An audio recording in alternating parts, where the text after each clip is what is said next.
So, speaking of Thanksgiving, I have an update on an 80s news story that you did just last week. And by the way, again, I want to commend you on the job you did. You told those 3 stories. I didn't know where you were going.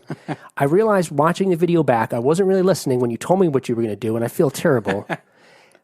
So I didn't seem as impressed as I was, but it was really good how you tied those old stories into milestones of the 1980s. I appreciate that, but no accolades are necessary. Well, I'm just doing my job here on the podcast. Want you to be appreciated. But speaking of that, I had a friend and listener reached out to me about turducken. Ooh. Which, as you know, I don't know. It just strikes me as really... a delicacy. No, I was going to say troublesome.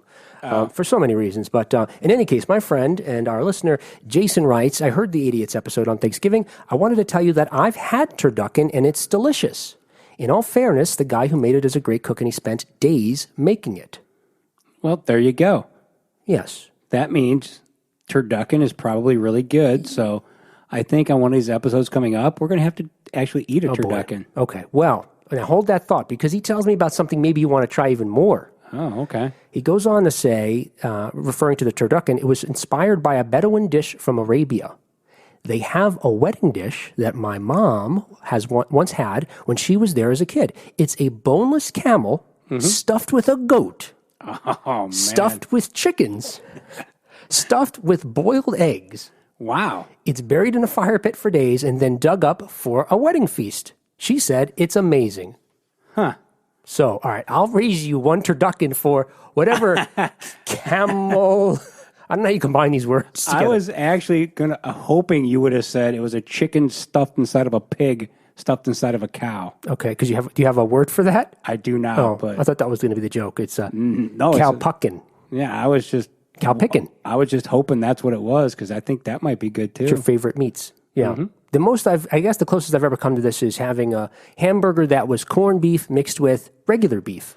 That was really good. Well, if you've had pizza with bacon, sausage, and hamburger, I don't know that it's worth telling this story now. It's a trifecta. If you remember, the pizza store, look, I now have to have pizza very simply. You know, I was in college, my good friend and roommates at the time, we ordered a pizza. They ordered everything on it. I was fine with everything on it at the time, and everything on it included sausage, bacon, a number of other meats and things. When it arrived, we were eating it. First thing that happens, I bite into something hard, and I sort of, spit it out, and it's like a bone or cartilage. Oh, yeah? And already my stomach starts to get turned. So when I go to we're eating basically out of the pizza box because we're, college kids. Right. I don't have any silverware. I go to put the slice back down like in the lid of the box when I notice that underneath where I had taken my slice, there's a Band-Aid. Oh, no. So now I'm immediately nauseous. Are you kidding me? No. Now, this has kept me from having a pizza with certain combinations of things on it for years, including bacon, sausage, ham. And I recently learned, because I was wondering about this, that apparently as humans we're coded that if you have a bad experience with food, to continue to have these like strong feelings against them, it's a survival mechanism. If you eat a berry that might have almost killed you, then you'll avoid it in the future, that kind of thing. Huh, really? Yeah. That doesn't make any sense. Do you have any foods that you can't eat that will just turn your stomach? I don't like black olives, green olives, or pickles. Okay. I love all those things. Well, black olives. A lot of people do. Yeah. My family loves it, so they'll get it on pizza, and then I sit there and just pick them off. Well, that's good. At least you'll work around it. There's always a solution to the problem. Yep. Okay, in other news, one of our favorite TV shows, Cobra Kai, word has come that Season 3 has wrapped.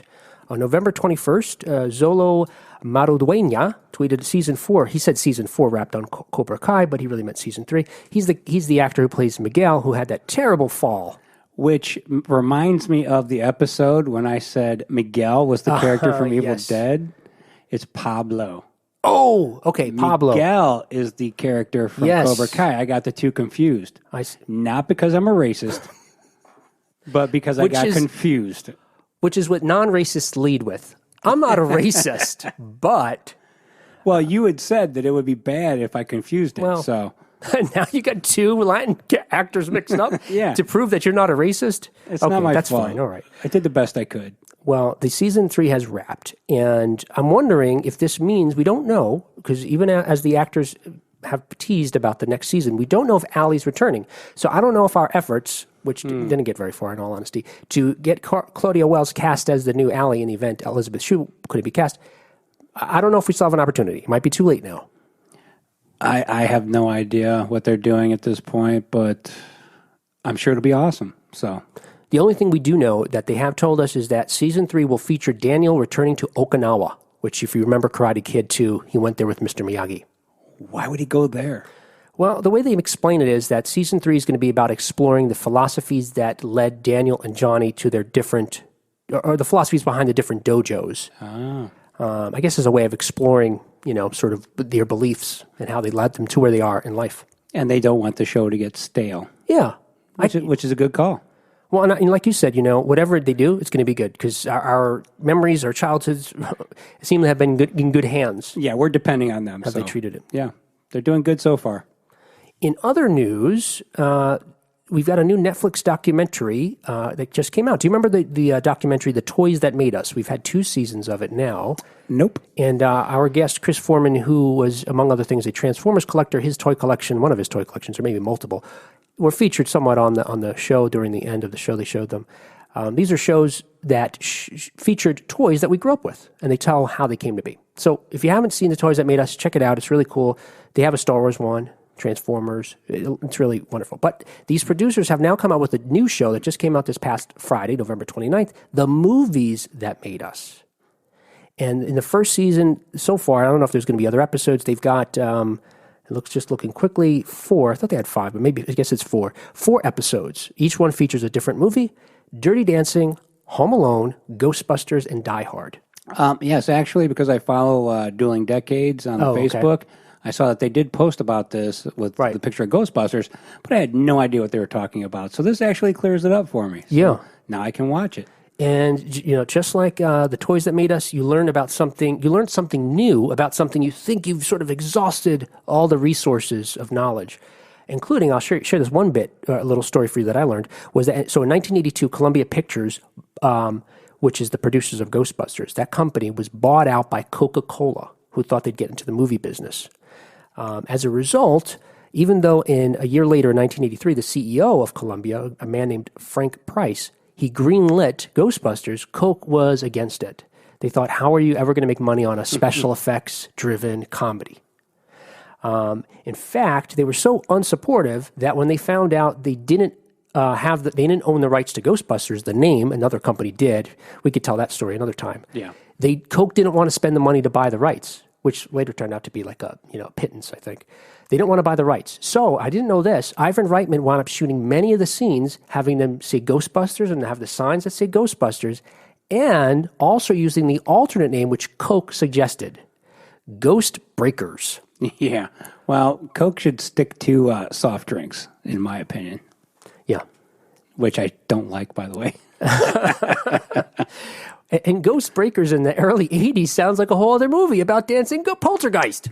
Word. Oh, that would have been hilarious had they made Ghost Breakers. Yeah. About breakdancing ghosts who are all over New York City. There's still an opportunity for it. We could set it in the 80s. Yeah. And I think that name is still available. Well, what I thought was neat, though, there's sort of a neat little, sort of a Halloween ending to this story because Frank Price, who I said was the CEO of Columbia, because he had a fallout with Coke, he leaves Columbia to go to run Universal. It turns out Universal owns the name Ghostbusters. Huh. So he reaches out to Columbia and says, don't worry about it, I got you. You can use the name Ghostbusters. So kind of a nice turn of events. So yeah, that affected everything for them moving forward because I don't think we would all be singing Who You Gonna Call? Ghost Breakers? Word. That would be weird. That was a hip-hop song. Yeah. Oh, wow. Is that where we're at? Yep, that's where we're at. So what does that mean? We should wrap up already? Nah, we got 4 or 5 minutes yet. Okay, so we'll make this quick. 2 things that are related to our topic today. 1, we're in the future. Did you know that? We're living in the future now? I did know we were in the future. Do you want to explain why we're living in the future? I'm going to let you explain. Okay, so the year and month that Blade Runner, the original Blade Runner, is set has come and passed now. So November, the original film said it was set in opening titles, Los Angeles, November 2019. Yes. In the sequel, if you look at a computer screen when Ryan Gosling's researching something that happened in the first film, there's a date on there, November 20th. So we're officially beyond the date at the time at which the original Blade Runner was set. We're living in the future. Story number 2, unless you had a comment about that? No. Another current news that relates to 1980s. So a year ago, Tesla founder CEO Elon Musk made this comment. He made a promise, like he makes a number of wacky promises about the things he's going to deliver on in the future. But in an interview with Vox's Recode, he said that he was working on a pickup truck that would be, quote, like a really futuristic cyberpunk Blade Runner pickup truck. Is it that silly little thing with the cat memes? Yes, it's that doorstop. And the greatest thing about the doorstop is that, did you see this? So one of the claims to fame was, it could two things. One, it could take a punch. So they took a sledgehammer to it, no dent. Second thing, the glass is bulletproof. So what did they do? They picked up like a ball bearing and someone tossed it at the window. Yeah, they did all this with the Nokia phones years ago, didn't they? I don't remember. It's like unbreakable. It's like a brick. Oh, did they break the Nokia phone? I don't think anyone's ever broke one. Okay, did you see what happened with Tesla's car? Did it break? Yeah, they threw a ball bearing at the window, and the window shattered. So Elon Musk is standing there, his assistant, or probably not assistant, he's probably some high-level ranking officer, says, let's give it another shot. Takes another one, throws it at a different window, that one shatters too. So there you go. So this ties nicely into what we're going to talk about today, is whether or not the promises of the past the technology promised to us in the past has arrived or not. And as far as I know, that was 80s news. Yep. Dun, dun, dun, so that wraps up our YouTube stuff for this episode. Yeah, hopefully it's all recording. I hope it's recording. And head over to the audio section of the internet and find us there for the rest of this episode. Yeah. See ya.